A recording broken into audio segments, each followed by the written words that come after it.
Hello everyone.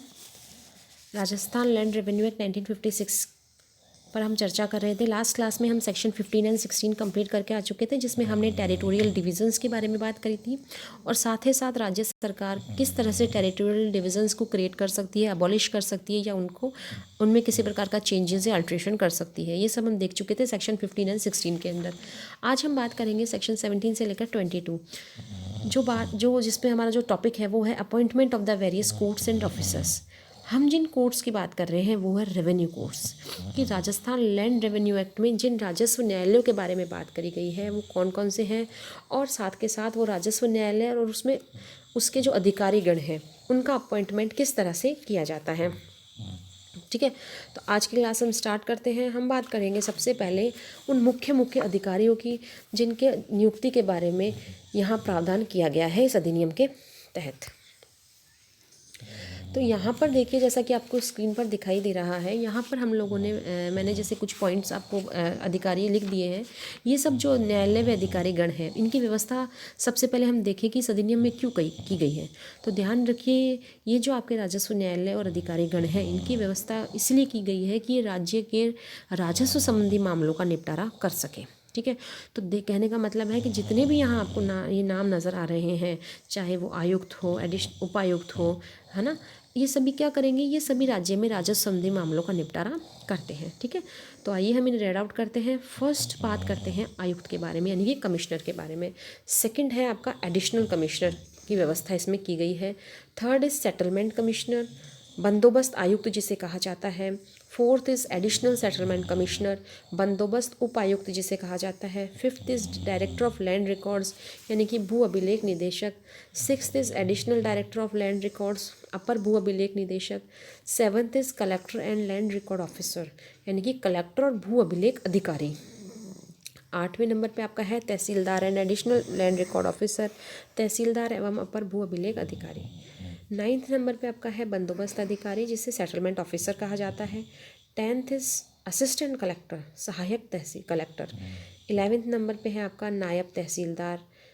And 12th जो कि most important है, जो कि आपका सेक्शन 20A के थ्रू जोड़ा गया है अमेंडमेंट के द्वारा, राजस्व अपील अधिकारी, रेवेन्यू अपीलेट अथॉरिटी।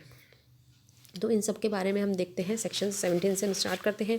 देखिए, सेक्शन 17, 18, 19 तीनों ही सेक्शन अपने आप में इंपॉर्टेंट हैं, क्योंकि मेनली जो अपॉइंटमेंट्स हैं उनकी बातें तीनों सेक्शन करते हैं। सेक्शन 17 बात करता है कमिश्नर्स एंड एडिशनल कमिश्नर्स के अपॉइंटमेंट के बारे में।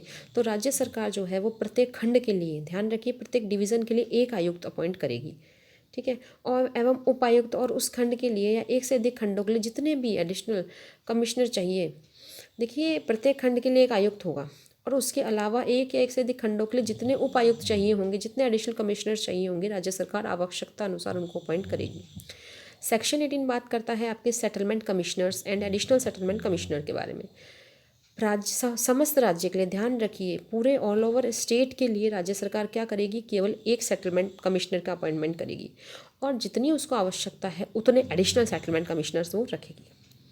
सेक्शन 19 बात करता है director and additional directors of land records के बारे में, भू अभिलेख निदेशक तथा अपर या सहायक भू अभिलेख निदेशकों के बारे में। राज्य सरकार, देखिए, संपूर्ण राज्य के लिए, जैसे सेक्शन 18 में संपूर्ण राज्य के लिए एक बंदोबस्त आयुक्त था, वैसे ही सेक्शन 19 संपूर्ण राज्य के लिए एक भू अभिलेख निदेशक की नियुक्ति की बात करता है।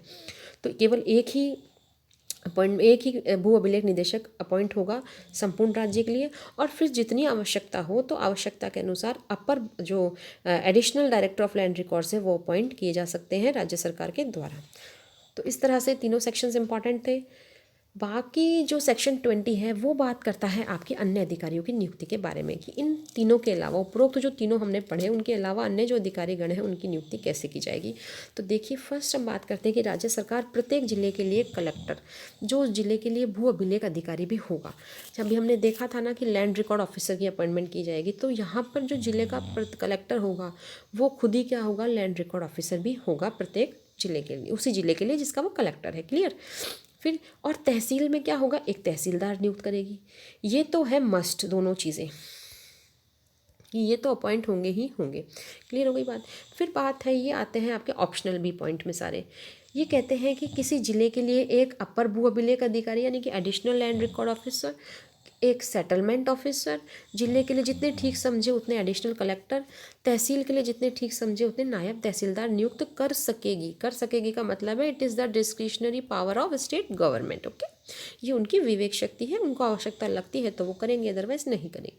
सी पॉइंट कहता है कि किसी सहायक कलेक्टर को किसी जिले के, यानी कि जो एडिशनल कलेक्टर है उसको किसी डिस्ट्रिक्ट के एक या अधिक उपखंडों का भार साधक बनाएगी, मतलब उसको उसका चार्ज सौंप देगी। एडिशनल कलेक्टर को जिले के एक या अधिक उपखंडों का, डिविजन्स का, वो सब डिविजन्स का चार्ज सौंप देगी। और साथ के साथ क्या कह रहा है कि तहसीलदार या नायब तहसीलदार को किसी तहसील या एक से अधिक उप तहसीलों का चार्ज सौंप देगी। ये हो गई बात। भार साधक बनाने का मतलब है उसको उसके अंडर चार्ज दे देना।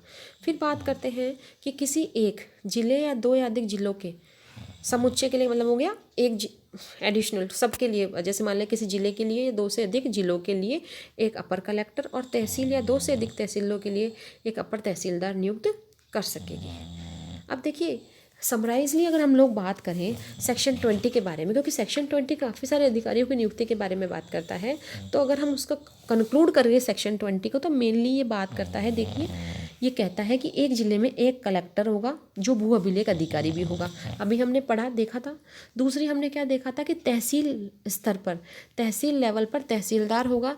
ठीक है, ये हमने देखा था कि दोनों मस्ट होंगे। फिर थर्ड हमने देखा था सेक्शन 20 बात करता है जिले के लिए क्या होगा, एक एडिशनल लैंड रिकॉर्ड ऑफिसर होगा, एक सेटलमेंट ऑफिसर होगा, और जिले में आवश्यकता अनुसार एडिशनल कलेक्टर यानी कि सहायक कलेक्टर होंगे। तहसील में आवश्यकता अनुसार नायब तहसीलदार होंगे। तो इस तरह से हमने क्या देखा कि यहाँ पर जो है वो सेक्शन 20 को कंक्लूड मैंने कर दिया। अब बहुत मोस्ट इंपॉर्टेंट हम बात करने जा रहे हैं सेक्शन 20A के बारे में, जो बात करता है राजस्व अपील अधिकारी यानी कि रेवेन्यू अपीलेट अथॉरिटी के बारे में। 1962 के संशोधन अधिनियम द्वारा ये जो आपका 20A है इसको जोड़ा गया। 1962 का जो संशोधन किया गया इस एक्ट में, उसके द्वारा इसे जोड़ा गया और 20A को लाकर राजस्व अपील अधिकारी की नियुक्ति के संबंध में प्रावधान किया गया। रेवेन्यू अपीलेट अथॉरिटी के संबंध में प्रावधान इसमें किया गया है। रेवेन्यू अपीलेट अथॉरिटी को राजस्व संबंधी मामलों तथा विधि द्वारा निर्दिष्ट अन्य जितने भी न्यायिक मामलों में अपीलें, पुनरीक्षण और निर्देशों को ग्रहण करने, सुनवाई करने और उनका निपटारा करने का अधिकार प्रदान किया जाता है। तो इस तरह से इस अधिनियम में यहाँ पर सेक्शन 20A जोड़ी गई है। ठीक है, अब आइए सेक्शन 20A के बारे में हम प्रावधान पढ़ते हैं। दो इस सेक्शन के सब सेक्शंस हैं, फर्स्ट एंड सेकंड। फर्स्ट कहता है कि राज्य सरकार राजस्व न्यायिक मामलों, जो भी रेवेन्यू से रिलेटेड जो भी जुडिशियल मैटर्स हैं और विधि द्वारा जो भी विनिर्दिष्ट किए गए मैटर अन्य मामलों में अपीलें, आपका पुनरीक्षण और निर्देशों को ग्रहण करने, उनकी सुनवाई करने और निपटारा करने, मतलब ये अपील्स, रिविजन्स, रेफरेंसेस ये इजीली सुनेंगे, ये रेवेन्यू अपीलेट अथॉरिटी सुन सकती है और उनका निपटारा करेगी। उतनी संख्या में अधिकारी नियुक्त कर सकेगी जितनी आवश्यक हो।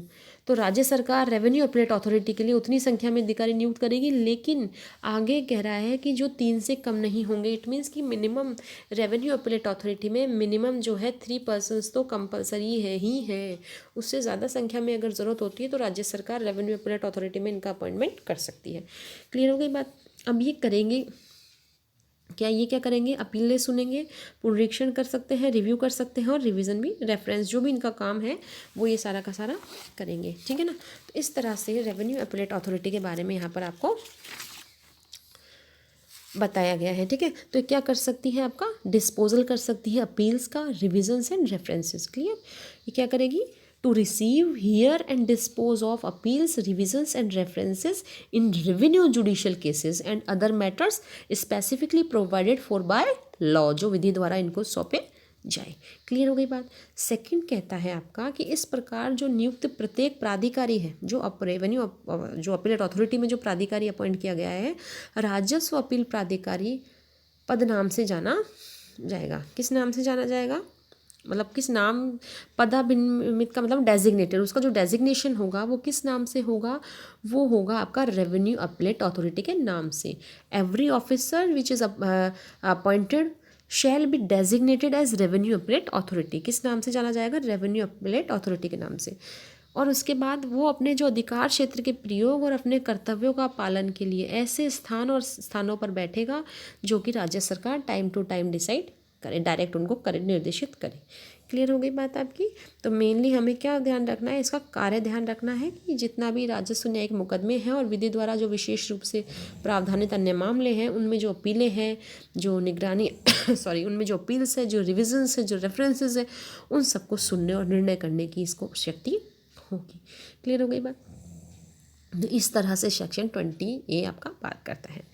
सेक्शन 21 और 22 बहुत छोटे छोटे से हैं, जो यहाँ ज़्यादा इंपॉर्टेंस नहीं रखते, केवल एक लाइन में आप इनको लास्ट में क्वेश्चन आता है तो लिख सकते हैं कि सेक्शन 21 आपका बात करता है कि एनी अपॉइंटमेंट सेक्शन 17, 18, 19 और अंडर 20 और 20A में be made by virtue of office. कहने का मतलब है कि जितनी भी नियुक्तियों की अभी हम बात करके आ चुके हैं सेक्शन 70 से लेकर 20A तक, वो नियुक्तियाँ क्या होगी, वो कोई भी नियुक्ति पदे नियुक्ति की जा सकती है, एक्स ऑफिशियो होगी।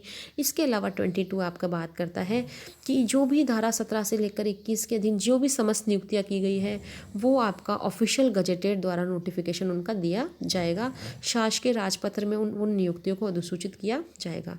परंतु एक छोटी सी बात ये कहता है 22 यहाँ पर कि नायब तहसीलदार की नियुक्तियों को इस प्रकार अधिसूचित करने की आवश्यकता नहीं है। अगर नायब तहसीलदार की नियुक्ति की जाती है तो उनको अधिसूचित करने की, यानी कि गजेटेड नोटिफिकेशन उनका देने की आवश्यकता नहीं होती है। ठीक है, तो आज की क्लास में हमने बात करी सेक्शन 17 से लेकर 22 के बारे में। अगली क्लास में कुछ इंपॉर्टेंट टॉपिक के साथ हम मिलते हैं, तब तक thank you all of you.